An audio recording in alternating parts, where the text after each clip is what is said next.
هایپەرسۆنیکی ئێرانی هەڕەشەیەکی نوێ دوای درۆنی شاهد 136 نۆرەی موشەکی هایپەرسۆنیکی ئێرانیە.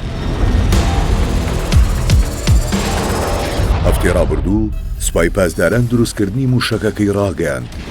ئەمیر عەلی حاجی زادە کە فەرماندەی هێزی ئاسمانی سوپای پاسدارانە گوتی تاوەکو دەیان ساڵی دیکە هیچ سیستەمێک ناتوانێت بەرپەرچی موشەکەکە بداتەوە. موشەکی هایپەرسۆنیک چییە؟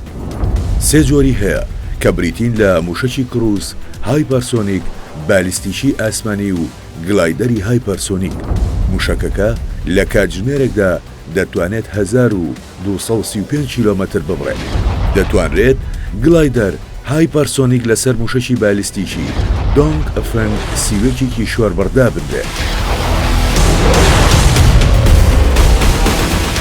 بەو شێوەیە مەودای 12000 کیلۆمەتر دەبڕێت وەک بەرپرسانی ئێرانی بانگەشەی بۆ دەکەن. خێراییەکەی 5 هێندەی خێرایی دەنگە کاوە ژوا دەکات ئامانجەکەی بپێکێت و دواتر هەز بە دەنگی بکرێت.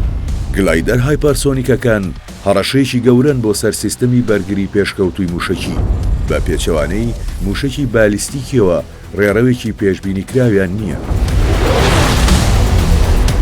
کام وڵات هایپەرسۆنیکی هەیە؟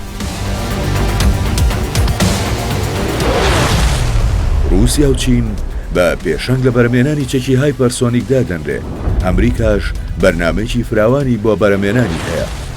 رووسیا لە جەنگی ئۆکراینە موشەکێکی هایپەرسۆنیکی بەکارهێنا، کۆگایەکی کردە ئامانج و سوپای ئۆکراینایی شۆک کرد. چینیش یەکەم جار لە ساڵی 2019دا لە مانۆڕێکی سەربازیدا موشەکەکەی نمایش کرد. وڵاتانی دیکەی وەک هیندستان، کۆریای باکوور و ژاپۆن پلانی بەرهەمهێنانیان هەیە. ئێرانیش چۆتە نێو ڕێزبەندێکە و وەک بەرپرسانی وڵاتەکەی بانگەشەی بۆ دەکەن.